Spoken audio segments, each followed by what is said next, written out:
चतुर्थी की पूजन में जो आप आखा दाना रखते हो, गेहूँ वगैरह कुछ भी जो भी रखते हो, उसकी बड़ी महत्वता होती है महाराज।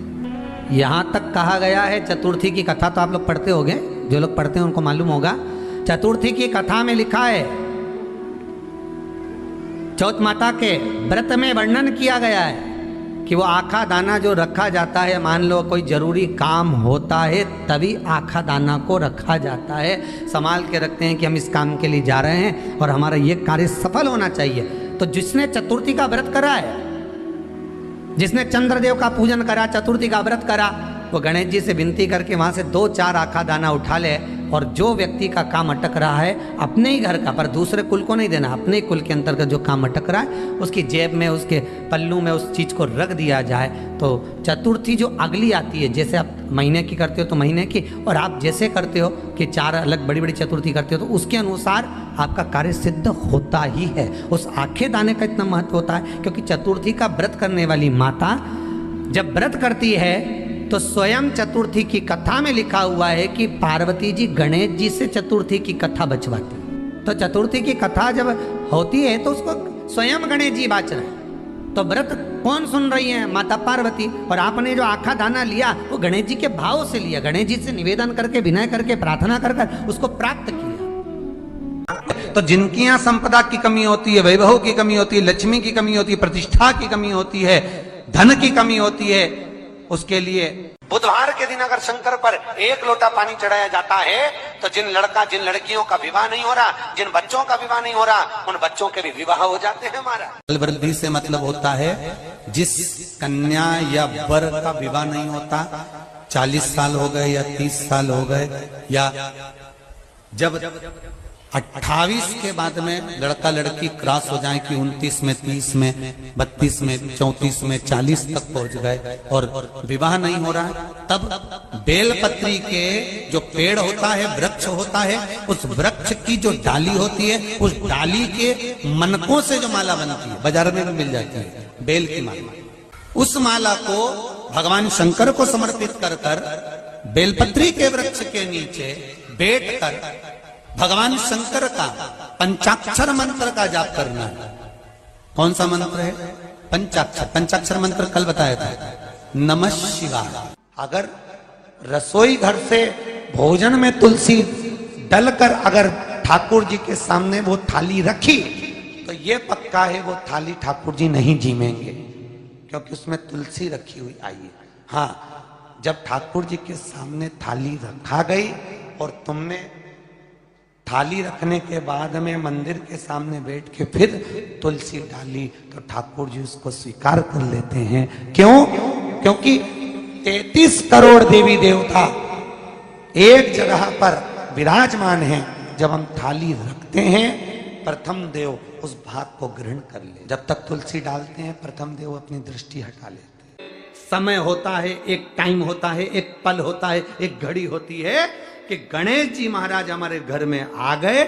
गणेश जी की सबसे पहली जो आरती हो, उस आरती के समय पर अगर धूप बत्ती जलाई जाए या गोबरी को जलाकर उसमें गूगल छोड़ी जाए और गूगल छोड़ने के बाद गणेश जी का नाम ध्रुम वर्ण कह दिया जाए तो गणेश जी को तुम्हारे घर की पूजा स्वीकार करना पड़ती है। बस वो समय हम जानते,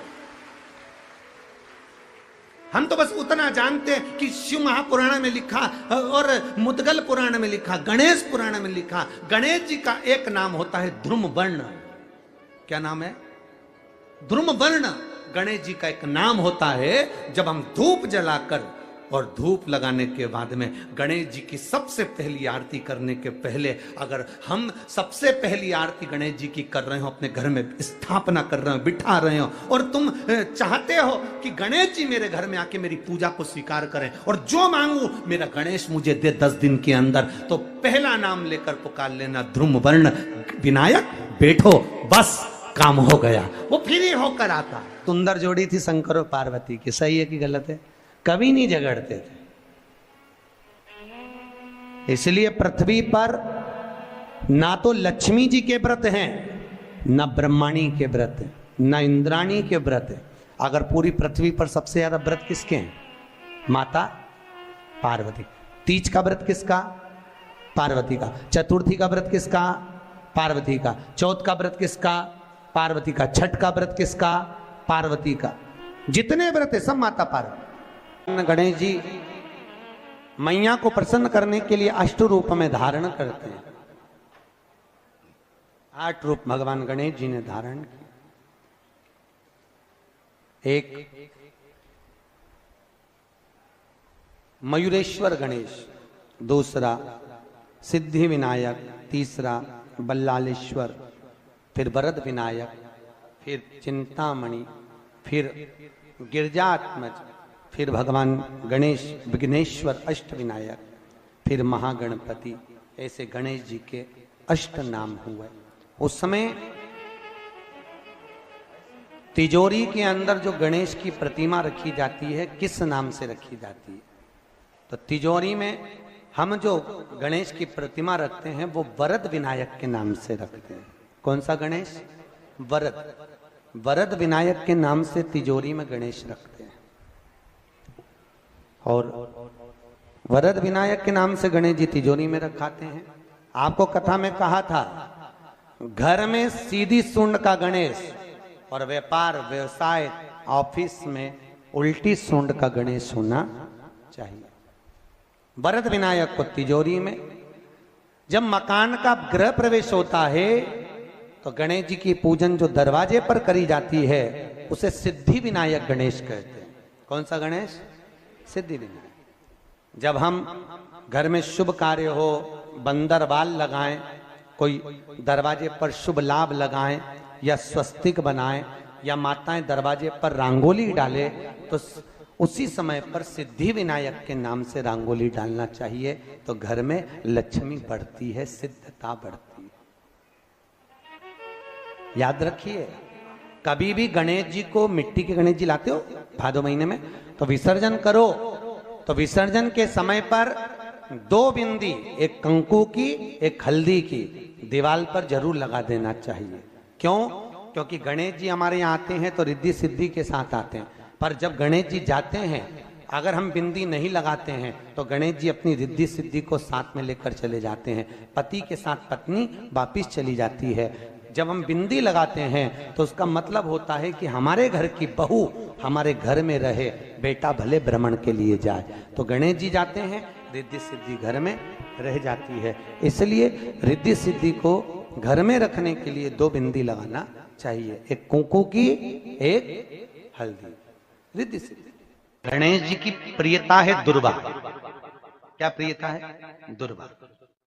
कितनी दुर्वा गणेश जी को समर्पित करी जाती है? मात्र 5। कितनी? आज के जमाने में लोग गट्ठा बनाकर चढ़ा दें, वो अपनी जगह पर। 5 दुर्वा पंचम इंद्रियों को वश में करने के लिए और भगवान के 5 जो स्वरूप हैं उनको अपने भीतर उतारने के लिए 5 दुर्वा। और दुर्वा में भी 3 गांठ। जब दुर्वा समर्पित करी जाती है तो उसमें नीचे दुर्वा की डंडी पर गांठ रहती है, 3 छोटी छोटी गांठें होना चाहिए। चतुर्थी का जो व्रत करने वाली होती हैं, जो चतुर्थी का पूजन करने वाली होती हैं, उनके भीतर का एक भाव होता है कि जैसे ही शाम का समय आए चंद्रदेव का पूजन करें। चंद्र जब प्रकट हो जाए, कलश भर लिया, उसके नीचे आखा दाना रख दिया, चावल गेहूं जो भी आप रखते हो पूजन के लिए, ऊपर पात्र आदि रख दिया, जलाशय, फिर अपन ने घी का दिया लगाकर पूजन भी कर ली। तो जो चतुर्थी का पूजन करने वाली होती है, जो चतुर्थी का नियम व्रत धारण करने वाली होती है, बड़ी बड़ी चतुर्थियां करती हैं या उसका नियम धारण करती हैं, तो चतुर्थी का जो पूजन करती है वो किस चीज के लिए होता है? केवल संतान, पुत्र, परिवार, हमारा कुटुंब, हम जिस कुल में हैं, हमारा कुल वैभव की ओर बढ़े, संपदा की ओर बढ़े और उसकी आयु बढ़े, उसकी आयु बढ़े, वैभव बढ़े। बहुत ध्यान दीजिएगा महाराज। चतुर्थी की पूजन में जो आप आखा दाना रखते हो, गेहूं वगैरह कुछ भी जो रखते हो, उसकी बड़ी महत्वता होती है महाराज। यहां तक कहा गया है, चतुर्थी की कथा तो आप लोग पढ़ते होंगे, जो लोग पढ़ते हैं उनको मालूम होगा। चतुर्थी की कथा में लिखा है, चौथ माता के व्रत में वर्णन किया गया है कि वो आखा दाना जो रखा जाता है, मान लो कोई जरूरी काम होता है तभी आखा दाना को रखा जाता है, संभाल के रखते हैं कि हम इस काम के लिए जा रहे हैं और हमारा ये कार्य सफल होना चाहिए। तो जिसने चतुर्थी का व्रत करा है, जिसने चंद्रदेव का पूजन करा, चतुर्थी का व्रत करा, वो गणेश जी से विनती करके वहां से 2-4 आखा दाना उठा ले और जो व्यक्ति का काम अटक रहा है अपने ही घर का, पर दूसरे कुल को नहीं देना, अपने ही कुल के अंतर्गत जो काम अटक रहा है उसकी जेब में, उसके पल्लू में उस चीज को रख दिया जाए। तो चतुर्थी जो अगली आती है, जैसे आप महीने की करते हो तो महीने की, और आप जैसे करते हो कि 4 अलग बड़ी बड़ी चतुर्थी करते हो तो उसके अनुसार आपका कार्य सिद्ध होता ही है। उस आखे दाने का इतना महत्व होता है क्योंकि चतुर्थी का व्रत करने वाली माता जब व्रत करती है तो स्वयं चतुर्थी की कथा में लिखा हुआ है कि पार्वती जी गणेश जी से चतुर्थी की कथा बचवाती। चतुर्थी की कथा बाची किसने थी? स्वयं गणेश जी महाराज ने। और सुनी किसने थी? माता पार्वती। बाचने वाले गणेश जी थे, सुनने वाली माता पार्वती थी। तो चतुर्थी की कथा जब होती है तो उसको स्वयं गणेश जी बाच रहे हैं। तो व्रत कौन सुन रही है? माता पार्वती। और आपने जो आखा दाना लिया वो गणेश जी के भाव से लिया, गणेश जी से निवेदन करके, विनय करके, प्रार्थना कर उसको प्राप्त किया। जितने आस्था चैनल पर कथा सुन रहे हो, जितने फेसबुक और यूट्यूब पर सुन रहे हो, और जितने इस छत्तीसगढ़ की पावन धरा पर बैठकर सुन रहे हो, बहुत सावधानी से सुनना। एक छोटा सा कपूर का टुकड़ा जब आरती में जलाया जाता है तो ये कपूर क्यों जलाते हैं? इस कपूर का महत्व क्या है? इस कपूर का कारण क्या है? ये कपूर है कौन जिसको हम आरती में जलाते हैं? क्या जरूरत इस कपूर को आरती में जलाने की? क्या जरूरत इसको यज्ञशाला में जलाने की? क्या जरूरत है इस कपूर को पूजन में जलाने की? स्वयं गुरु बाबा कहते हैं यदि कोई आरती में, पूजन में, घर में एक कपूर का टुकड़ा आरती के बाद में जब समर्पित करेगा तो उसको अश्वमेध यज्ञ का पुण्य प्राप्त हो जाएगा। अश्वमेध यज्ञ के पुण्य को पाने के लिए कपूर का टुकड़ा आज भी आरती में जलाया जाए।